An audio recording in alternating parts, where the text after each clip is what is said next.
Hello, viewers. Editing Sloan here. I hope you've been enjoying this one shot of Lone Wolf Adventure Game by Cubicle 7. This next part, I originally was just going to leave on as part of the last video, but I decided to kick it out to its own because it's just us talking and it's not really any gameplay or anything like that. So, hope you enjoy. I'll see you next time. Massive cliffhanger. I mean, that was a quality cliffhanger last time. That was Yeah. very This one would be like that was a incomplete cliffhanger. TV show episode level of cliffhanger. That's like the end of a season. The cliffhanger, like, Yeah, yeah. whoa. This one would be like shitty got canceled halfway through recording. Uh, so Yeah. what I figured is what we can do is just discuss some of the games. I kind of like this one, but Krendar, you said it reminded you of a few other games. Chris said this is Well, just different to you. certain aspects of it reminded me of other games, Yeah. and that honestly, I don't feel like this game has the depth that I would want in a system to play it as a ongoing campaign. But it makes a good one-off.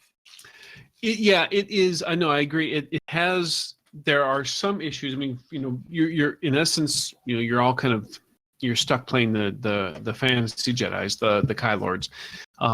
It can work certainly in a con setting. I think that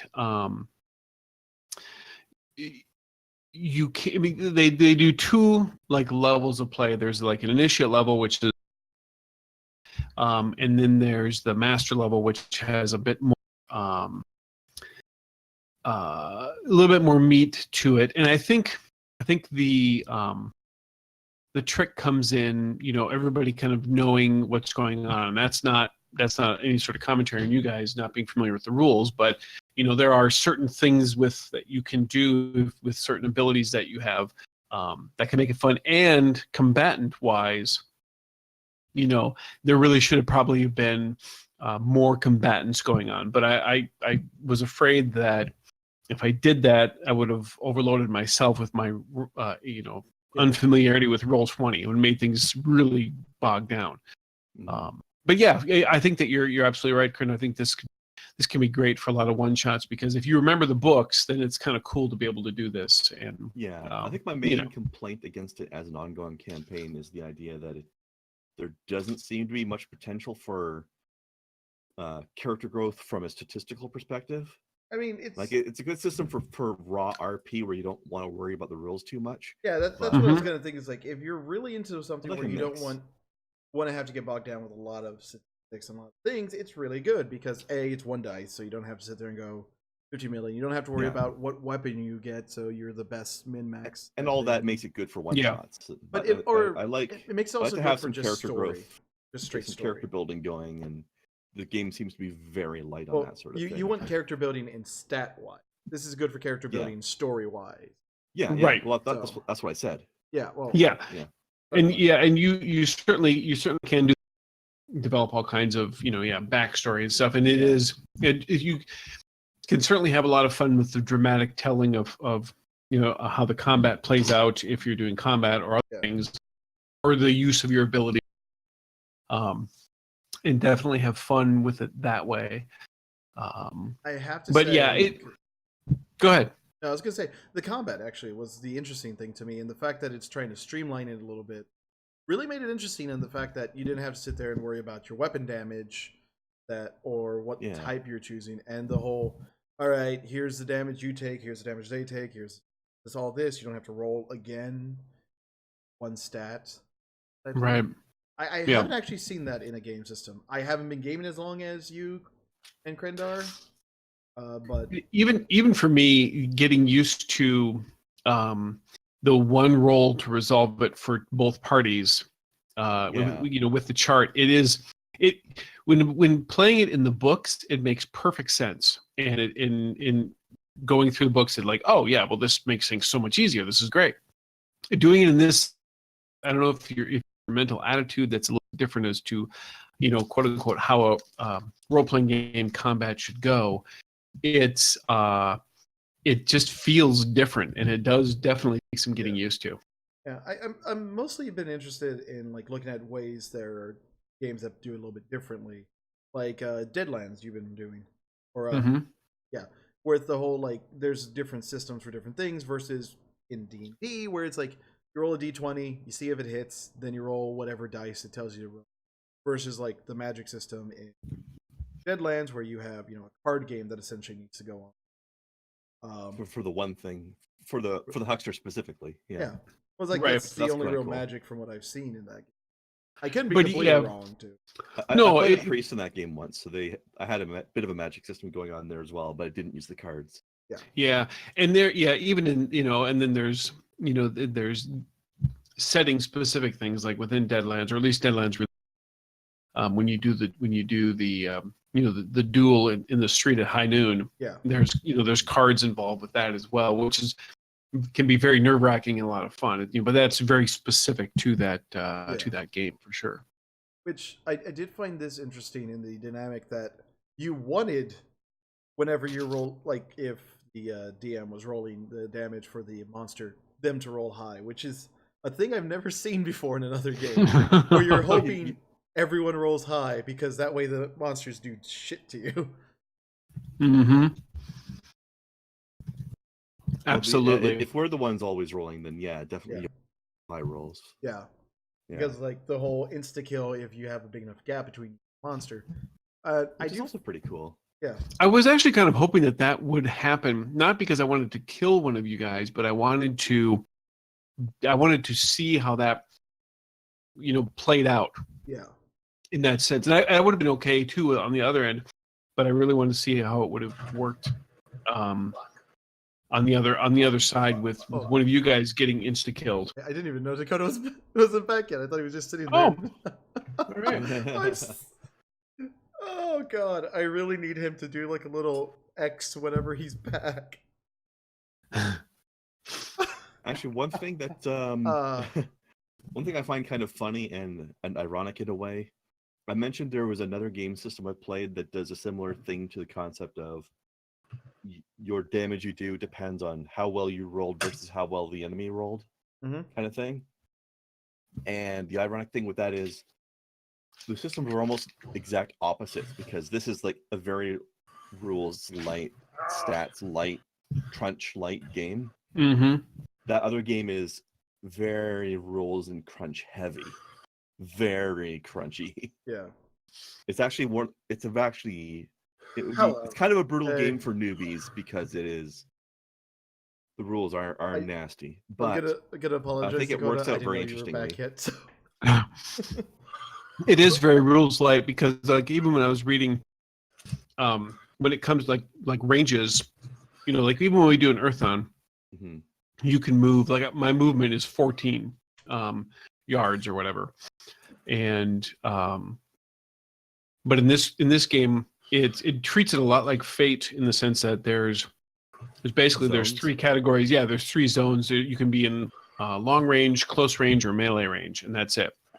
I don't really like that personally, but it does make it easier to GM quickly when you're trying to run a show. Yes, for sure. By the way, that other game I was talking about is this. Oh, Anima. Right. I've actually never heard of that one. Very rules heavy. This is also the one where I was complaining about the telekinetic attack that doesn't tell you how much damage it does. It's a great game, but every once in a while the rules are just totally missing a detail that you need. which is the curse of a lot of these off-filter games. Yeah, and I don't know shit about the setting for that game. I like the rules. I do have to say I like the rules light, because it's, like you said, it's good for one shot, thus drawing it in. It's also good for people who you're trying to introduce to the world of it. Like, there is the character creation. I didn't go through that. Dakota, you went into that world. Yeah. Oh yeah. It was actually pretty fun. I had to fudge some rules though. But yeah, so it was like it wasn't that rules heavy in the character creation, right? No, I literally I went like 3.5 on a 5e thing. So it was super weird. I was like, pick 8 skills, I roll like you roll your stats. Okay. And then I was just like, all right, here you go. Yeah. But it's one of those things, like, I do think it's a really good, like, kind of intro to the world of tabletop, which is really nice to have the opposite end of things like fucking Shadowrun. Oh god. Like looking at But then there's some that I've seen where they're rules light if you're at the very beginning, then rules heavy as you get further in. Yeah. Like I think I would BattleTech I actually- saw do that. Like you can easily go in this very small thing, or you can have a thesis paper on your character shit. I would actually really like to know, and maybe if any of you guys or anybody who watches this now or as a VOD later might know and could comment to Sloan about, if anybody knows about any kind of rules adaptations that take the Shadowrun world but use a totally different rule set than the standard one, I would Yes. love that because I absolutely despise the Shadowrun game mechanics. And can If anyone? you- and can Shadowrun- If anybody knows about a Shadowrun alternate system that does not use any sort of, your skills give you a certain number of dice to roll, and then you collect successes from those dice. If we can get rid of that and use a different kind of system, that would be glorious. Shadowrun Anarchy is actually what you're looking for. Shadowrun Anarchy. Isn't that a diceless And the version or something? question I have 'Cause is: I don't want does diceless anyone either. actually know how to play Shadowrun? I knew how to play it. I'm looking up how to Yeah? play it again eventually. On a basic I level, still do. have that elf. I want to Yeah, play with that elf. Like eventually, if we can get people for a Shadowrun game, and I can finally get through reading and get my PhD in Shadowrun here, so I can run the game properly, I will try to run it. The Come last, on, don't sell yourself short. It's an MD. Then again, on the other hand, I think the new replacement for Shadowrun of 1897 or 1879, sorry, is a more interesting game than Shadowrun anyways, and I'd rather just play that. So the last too. edition of Shadowrun that I played was 3rd edition, which actually really wasn't bad. It wasn't that difficult to learn. I have heard that the 5th edition rules, are very complex, but no, Shadowrun Anarchy, it's not diceless, but it is. It's a very rules light, and it's very Fate-esque in a lot of the ways it approaches some things. But it does. It's made by Catalyst, who does Shadowrun, and so and it's specifically a rules light version who want the Shadowrun feel, but don't want the the incredible heavy lifting and the shovels that you have to use to pick up all your D6 that you have to roll. yeah, I mean, I don't mind having a large number of dice to roll. I just don't like success collecting game mechanics. Generally speaking, with Scion being a exception to that rule, just because they have auto successes to a large degree that kind of gets rid of that swingy randomness to some degree. I mean, if I'm rolling 10 dice to see how many successes I get, and then I add 40 automatic successes afterwards, I'm not getting like a wild, do I get 0 successes? Do I get 3? Or do I get 40 or 43? No, not as bad. I like games with a certain amount of minimum predictability to some degree. Mm-hmm. Which is the thing I like about that anima game, because you have skill ratings similar to how, like, say, D&D 3.5 would have skill ratings, except the numbers are bigger. But then you roll a die, and then you add that. Again, kind of like D&D, so you have a certain minimum you can expect to get. I looked up Shadowrun on Google. Shadowrun is too hard to play. Is one of the things that comes up. That's the first thing you got after just typing Shadowrun and nothing else? Not the first thing, but I like hit I on accident, and that's the first thing that comes up. Okay. So I looked up the Shadowrun Anarchy, and the main changes it does is you still roll a dice pool of D6. You count your hits, 5, 6. If you get enough. When you boil it down, it makes 2 big changes to the system. First is the concept of shadow amps. All the stuff of Shadowrun, the magic, the hacking, the sideware has been abstracted into amps. An amp is really a little more than a small statistical bonus, some extra dice for your pool here, a reroll of a miss there. Think feats from D20 or stuns from Fate Core in your little helper. I already don't like it. The other one is the shared narrative. The GM is only in partial control of Anarchy. After the GM sets the scene, the players go around the table narrating what happens. They have full creative license to introduce new NPCs, create encounters, even start a fight. I guess that's why they call it Anarchy. Yeah, so it's less me having to sit there and fucking, like run everything, and this is how it comes in. It's like, all right, you do this, and then, well, my character dialed up this, and a car comes bashing through the wall. I'm like, that makes sense. I'm good. The one reason why I'm a little bit uncertain about liking that is just because I don't know how I feel about giving narrative control over the storyline to the player characters who haven't it are just gonna be like, oh, now this thing that's really good for me happens. That's why you have to fucking cherry pick, okay? Yeah, but there's Well, always gonna be that temptation, no matter how good of a role player you are. But here's You know? here, you know, and I get what you're saying, and that that whole thing kind of terrified me when I first began to dip my toes in the water of that too, because I thought these people are going to completely derail my wonderful, beautiful story. But what ends up happening, as long as you can trust, and that's the big if, it actually, in a lot of ways, it can enhance. I know that in my Deadlands game, it's that, like, the two guys I'm playing with, I completely trust them to not. They're enjoying this stuff so much that I know that they're not going to do something that's so crazy as to, you know, wreck it. Yeah. And everything that they've done just that. It's added, and it's actually turned the game in certain directions that I wasn't expecting, but I'm happy that they're heading in that direction because it's making it more interesting. I feel like this Shadowrun Anarchy, if you get like the perfect group of players that are just ideally suited to this kind of thing together, that could come together into something magical. Yep. I don't think I'm one of those players personally, but I think like it could work out for other people. With systems like that, I would end up doing things like a veto, where it's like you have to be within reason for your characters to be able to do this stuff. For this to happen, Yeah, you can't just have aliens suddenly be introduced into this game to destroy what's ever in front of you and disappear from existence. Actually, it reminds me of a little bit of what was it? I think it was called Stars Without Number or something like that. There's this sci-fi game. That name does sound familiar. Oh no! It was Blades in the Dark. Oh, Blades in the Dark has a flashback mechanic. Yeah, where you in the middle of a mission you can declare that you had something set up ahead of time that you only just thought of now. Nice. And you can set that up by playing a flashback to that, but it costs you like strain points or something like that. So like there's a cost to doing it, but you can do this stuff on the fly. You can do setup on the fly. Inspectors has a shit like this too. Yeah. Because so you've played Inspectors then, Chris, right?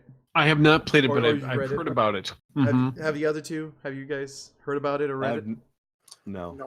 Okay, you're basically in a Ghostbusters-esque business. You're a group of people in dealing with the paranormal. You only have 3 stats. And these stats are the base of everything. It's more of a story-driven thing, and then you have an extra thing, like where it's like, oh, you're a gearhead, so whenever you're interacting or talk, like if you're having to do a knowledge check about cars, you get a bonus. If you're having to fix a car, you get a bonus. But if you're having to do an inspection of like clothes, you don't get a bonus. But the whole thing comes down to is you're essentially on a reality show. Like imagine Ghost Hunters-esque type things. And you do an after thing of like, man, it was getting crazy in there. Good thing I had that bomb ready, and then you just like you can pull out stuff like that. You're doing like the after interview. Like when there's reality shows, like you're in the middle of the episode, but then they show you a little bit of the interview that happened afterwards. Yeah, but you're still in the middle of the action. And it's one of those things like you can throw in a lot of weird things. Like you can just be a normal guy. You could be a normal guy in there just going for his paycheck to do stuff. You could be the guy who's really into paranormal and knows about rituals and how to do spells. You could be a werewolf, which has its own different style. But I do find those interesting that they're bringing in silly mechanics like that, and it can actually make games interesting. That is interesting, yeah. Man, I really cool. I should set up like whenever this ends, we should do just like a one-off of Inspectors. That does sound like another game that's well suited to one-offs. Yeah. Yeah. But yeah, interesting. I found this like a welcome relief from like D&D and Earth Dawn a little bit without 10 billion numbers of dice to have to roll. Yeah. If we ever do this again, the next system actually I would like to use on you guys would be it's called Warrior Rogue Mage. Also, very simple system. And it's basically it's like a 3-stat system, and it's great. It's good for fantasy games. Are the What? 3 stats warrior, rogue, and mage, perhaps? Actually, yes, they are. Yeah. That is exactly what they are. So everybody's multi-class, basically. In essence, yes. And what it does is you get 10 points to assign to those 3 stats, and so you in essence can create yourself to being a high magic character or a low magic character, if you want to do it that way. And yep, there's spells that you can cast and all that, and you I feel roll it's the best dice way and to add. introduce Skyrim into the world of tabletop here. Kind of. Yeah, Oblivion in a general. lot of ways it would be. Yep. Oh man, this reminds me of what happened in this one mud game I used to play. Which, for anybody who doesn't know what a mud is, it's basically a text-based Water and dirt. MMO before MMOs with graphics existed. So you're reading text descriptions and typing in commands, but other than that, it's essentially an MMO. Krindor shows his age. Yeah, these things were around a lot 25 years ago. Anyway, I was playing one that decided to implement a rule set that was in D&D 2nd edition called dual classing, which only human characters could do. So we all know about D&D, and those of us who know about D&D know about multi-classing. Dual classing was different because what you did is you would temporarily stop being what class you were and then become level 1 in a new class. And you would keep your old hit points, but you weren't allowed to use any of your old abilities until your new class got higher level than your old class. Oh. And in this mud, they let you keep doing it, although there were certain limitations. Like they put all the character classes into some groups. Like you can only be one warrior type class, so you can only be either a fighter, a barbarian, a ranger, or a paladin, but not all of them. That kind of thing. You could be a cleric or a druid, but not both. But Interesting. you could take one class from each category. And of course, since this is an MMO type of thing, you're not using standard D&D rules as far as levels. Like it went up to level 50 instead of 20. So people made some of the most overpowered characters ever by just being like, I'm level 49 in 5 different classes and level 50 of this other thing. Gosh. It took a long time, especially for the early classes, because A lot of mud in high school from Pip. because you didn't have all these but then like you could do funny things. Like one of the character classes had a fairly low level ability, which is a fire shield, which was, again, using the D&D 2nd edition rules. Fire shield was a spell where whenever somebody hits you in melee, your fire shield flares up and they take fire damage equal to whatever damage they just did to you in melee. So it's just the tit for tat spell. Murphy, So- 999. Oh, yeah. Welcome to So the you could Outlaws. be like a level 49 fighter who then became a level 15 of the class that has this spell. So you're essentially a level 15 character who has level 49 health. And then you put that spell on and you take your level 15 ass and go fight a level 40 mob that's worth a ton of XP. There's the Grandmaster of Monks. He was basically a glass cannon. He did a lot of damage, didn't have a lot of health. So you just go over and turn on your fire shield and let him kill himself on your fire shield. And then you get like 5 level ups at once. Nice. And rinse and repeat. Actually, So characters got crazy overpowered at the end of that. So I want to ask Dakota real quick, because you guys have been gaming for a long time, on off for years. I've been doing it for about a decade. Dakota, you're fairly new to the whole scene of this, comparatively speaking. Mostly, yeah. So what did you think of the Lone Wolf game, from like ones you've played, ones you've looked at? I've only ever played D&D besides Earth Dawn. Earth Dawn, yeah. Okay. And I would hate to be in Chris's shoes, but but it was kind of like, okay, I'll just press this one button for pretty much everything, and Yeah. we go on. It was a little different. It was a little confusing, and it was kind of fun where it was like, okay, I want a 0. I really want a 0. There's always the fun of that. It was cool, but I can't say it would be my first choice to play if we're ever like, what's our next game? Yeah, exactly. Yeah. That's why I was saying I think it's great for a one shot, but not great for an ongoing campaign. I mean, Yeah. Or maybe it is, and we're all terrible, and that was all. And we played like I can idiots. see some it could be. groups. I could have been a poor representation. Absolutely. Well, the I thing make is, no I was bones about that. gonna say is like I can see plenty of groups that I knew from years of just trying to find a damn group to play with online. That they could take this easily because it depends on how much system crunch versus in-person role playing do you want. This Mhm. helps really streamline fighting, which I know there's some people who fighting is their favorite part and they love the numbers, they love doing that.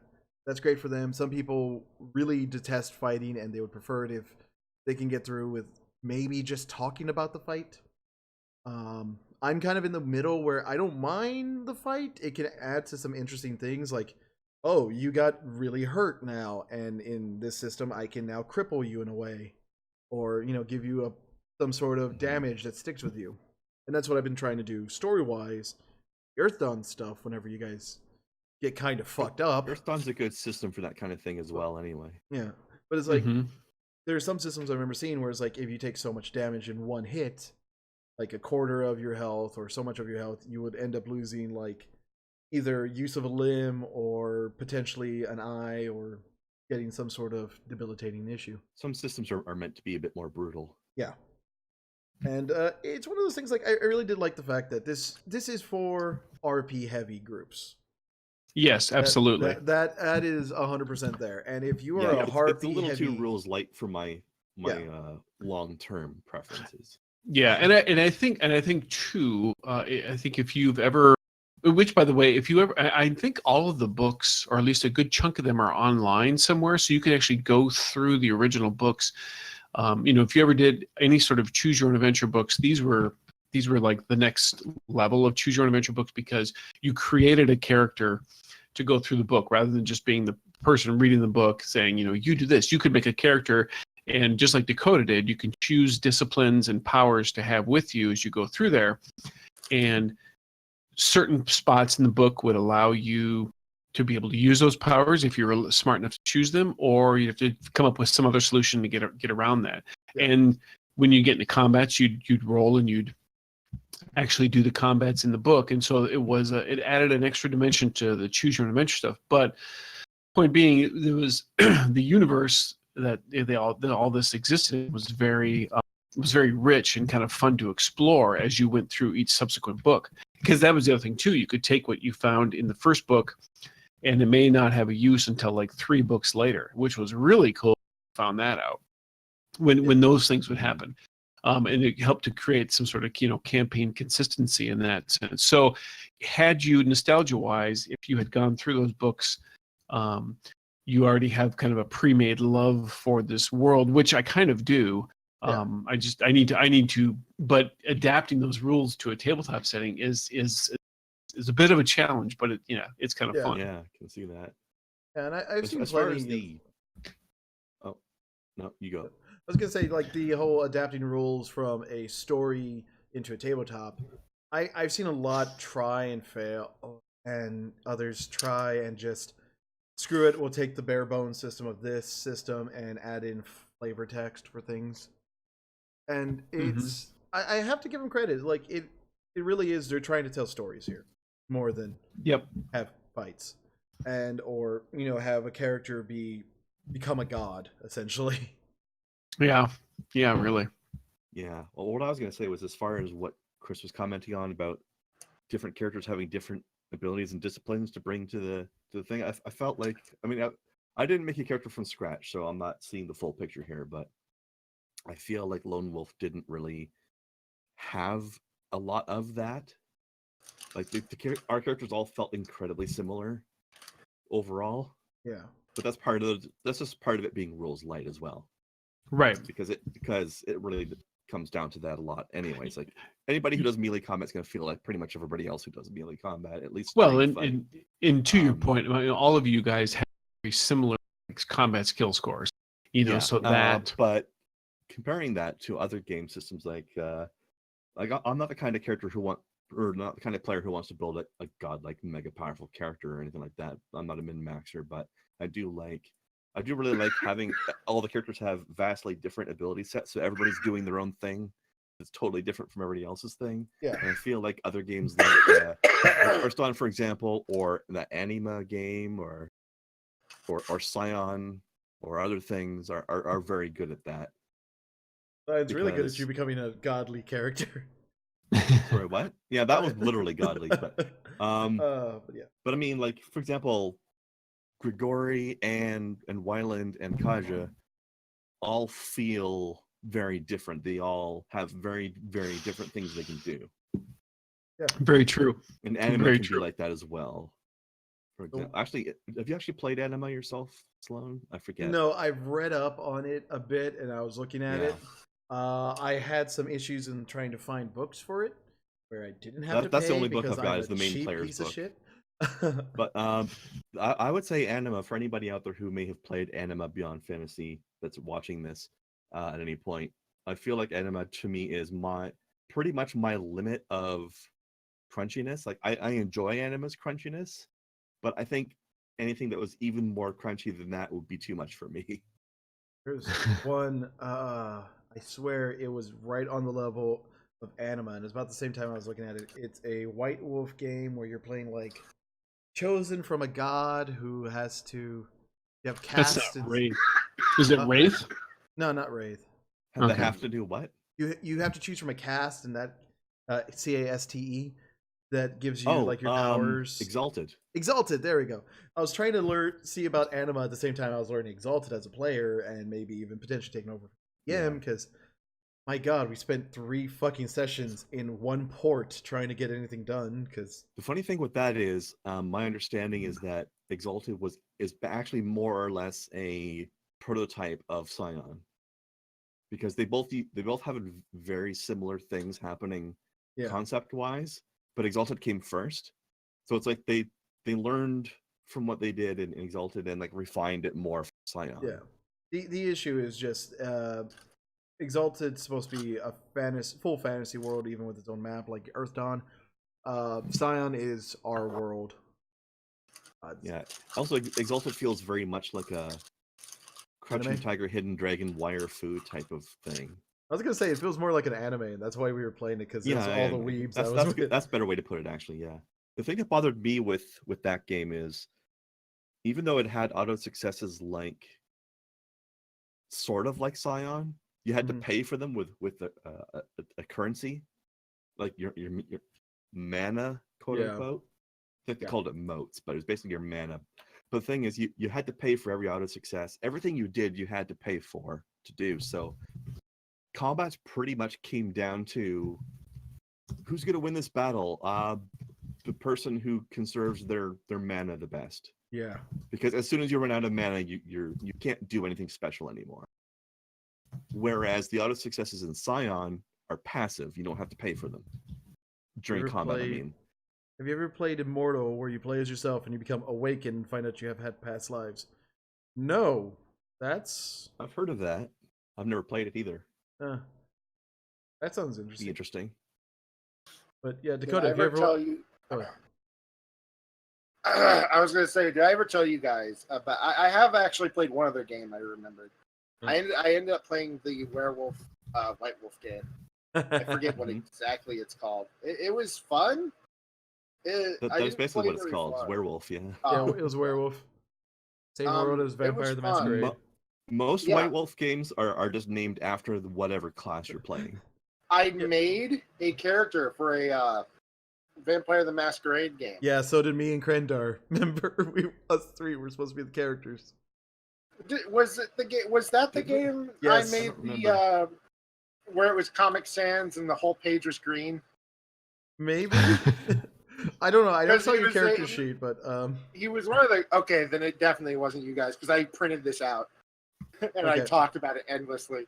It was bright green. All the text was in purple Comic Sans because I was the crazy one. No, Jesus. No, like if you guys remember NPC Killer, anyone watching this who's seen my older stuff, and he was running. He had another channel where he was doing tabletop stuff. He started doing this. he needed people for a Vampire the Masquerade.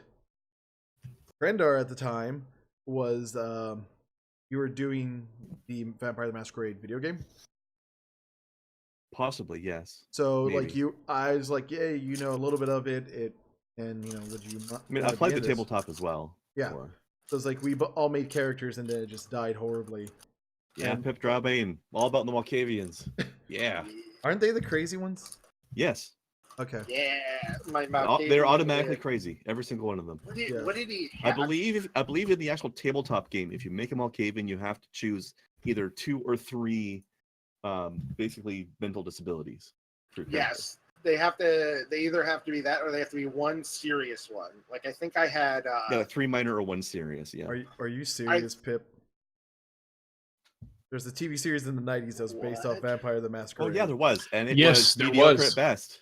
Yes. Mediocre at best. What was it called? But, I need to find Vampire this. something. Kindred man, what the the hell? Embraced. Yeah, that was it. Yeah.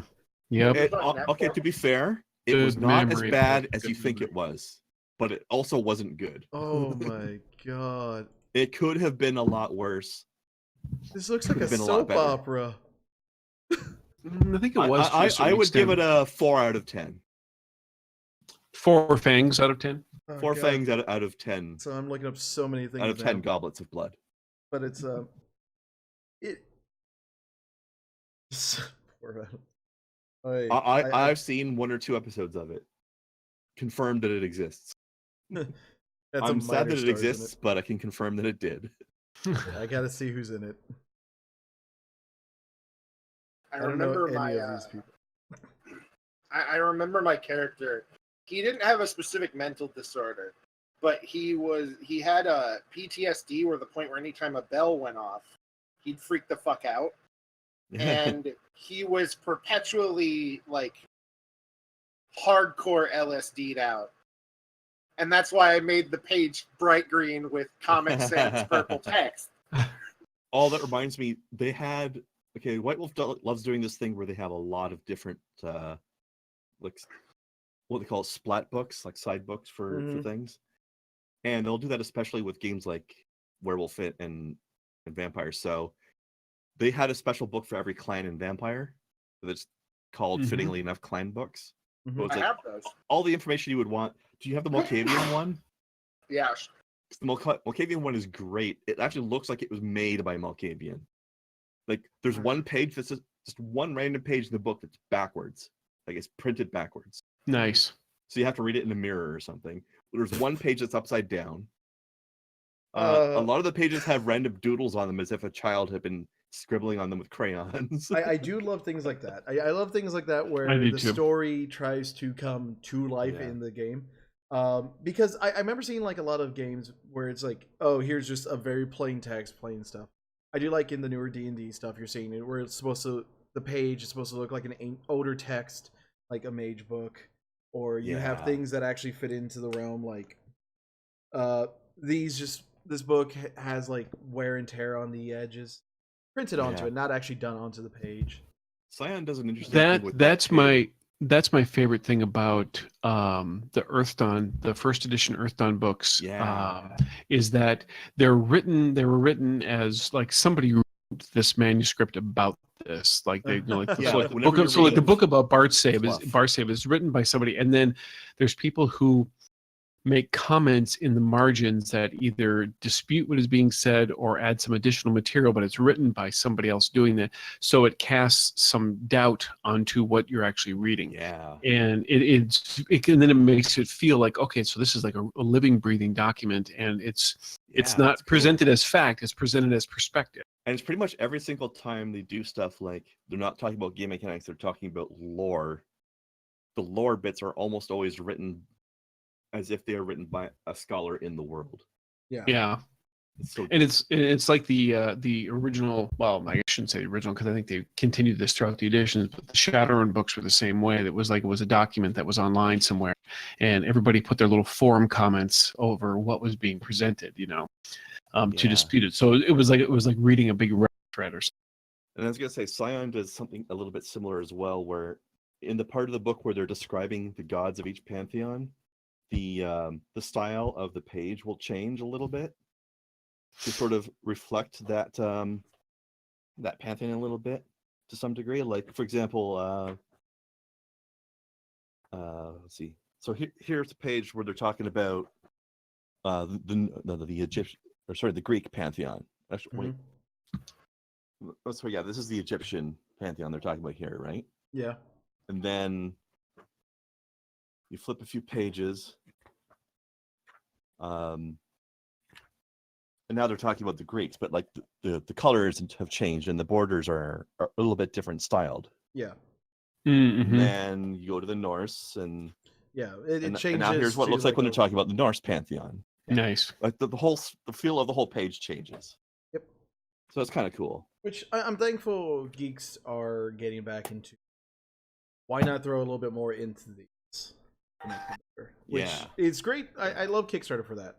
I'm sad that a lot of times when you see Kickstarters, like the people who are interested help you get it kickstarted, then they get their stuff for on cost price, and thus the product tends to flare out because like everyone who gave a fuck and helped us get to here kind of already has it.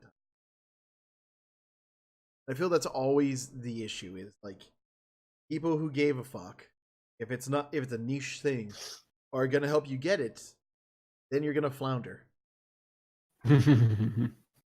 because it's a shitty thing, but that's how it happens a lot, and it's one of those things. That's why I'm thankful there's a lot of other ones where it's like on demand print where you pay to have it, but a labor of love can go here and so much money goes to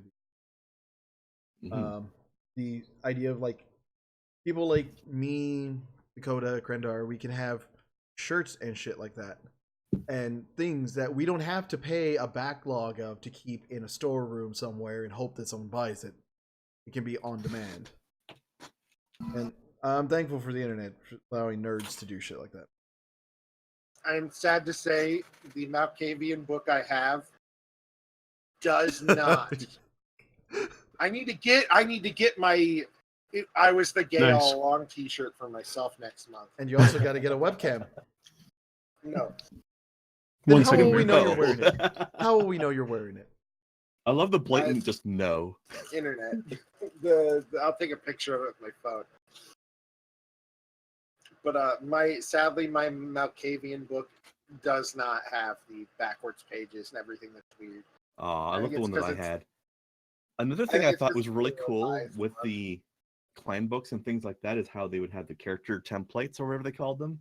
Archetypes, I think.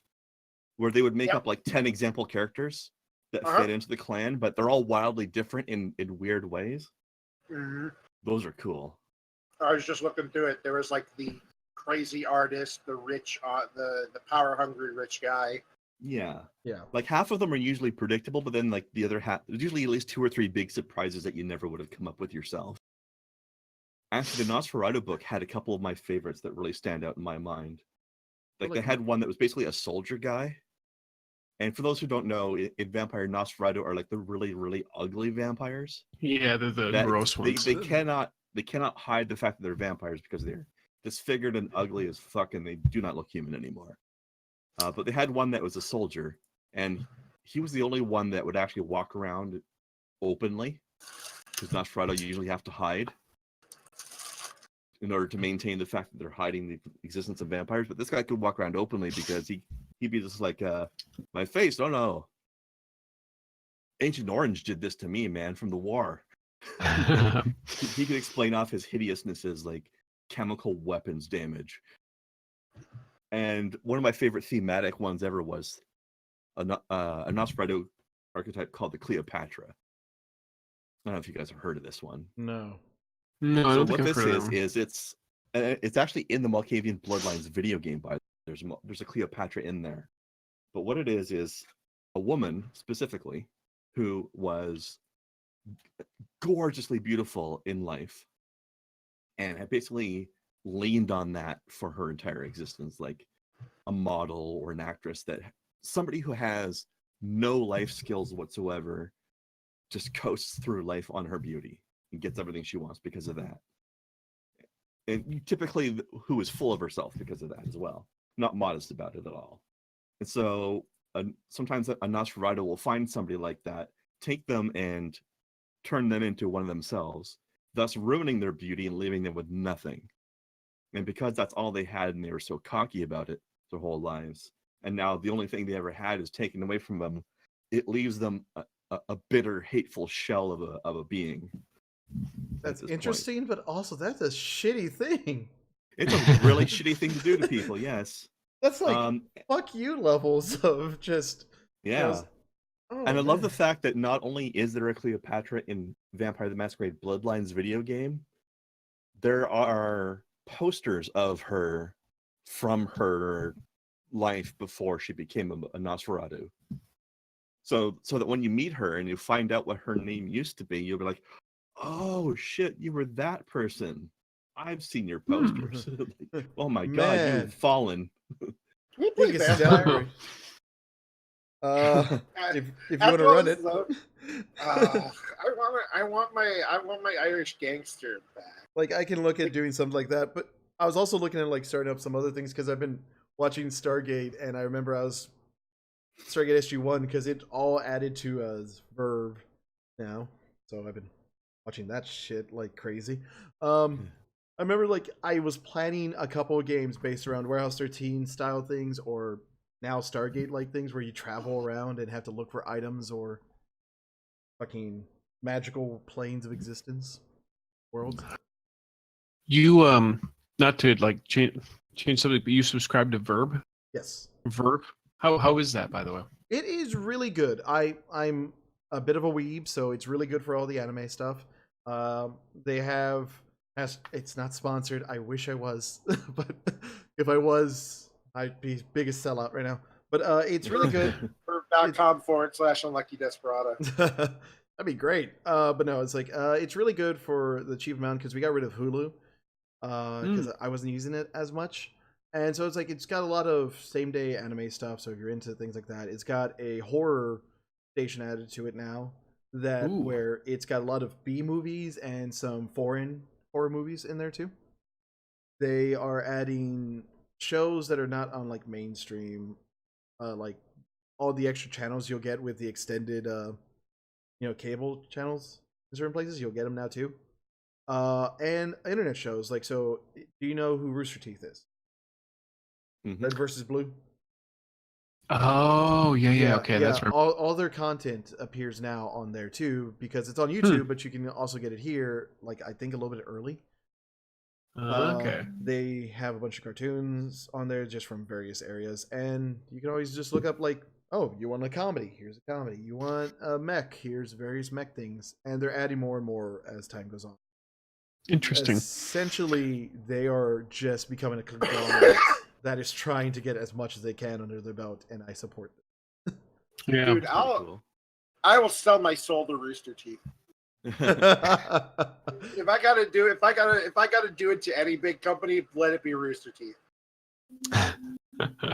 I do like the what you're saying, the whole episodic idea of 13. I know that I've talked to, I think our group has bounced around ideas of doing that too in the past. We just haven't, never fully engaged in that. But I think that's because I was thinking for something like that one, or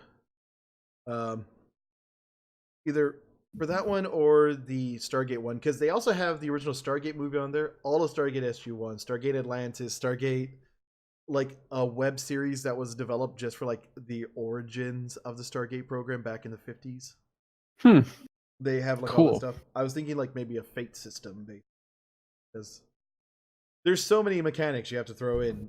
One system is going to be a pain in the ass, but fate, you can make shit up as you go. Hey, look, here's this Warehouse 13, this magical orb that can turn people into rabbits. Now be careful with it. Speaking of making shit up as you go, actually. Can I be the fat guy from that show? I loved him. So you want to be do you have experience of being a fat guy? I do. And I'm hairy. And a social recluse? But I was going to say, speaking of hell games yeah! I was made for this. Games where you make shit up as you go. I have another request to the audience, if possible, there. Because White Wolf's Mage the Awakening game was very good at making shit up as you go. But again, I would love to see some sort of alternate game mechanics rule set to it, but it's very cool how that game lets you do the. I have some rules governing what I can do with my magic, but within those rules, I can make up whatever spell effect I want on the fly. So that was always pretty cool. I think one of my favorite spells I've seen in that game, and the idea for it came from a piece of artwork in the book, was the bee bomb. Because there's a life spell or life effect. I think it's 3 dots of life or 2 dots of life, where you can change one form of simple life into another, which includes being able to change, for example, a plant into a bug or a bug into a plant or something like that. So there's an artwork picture of this lady who's peeling a cob or a cob of corn, an ear of corn.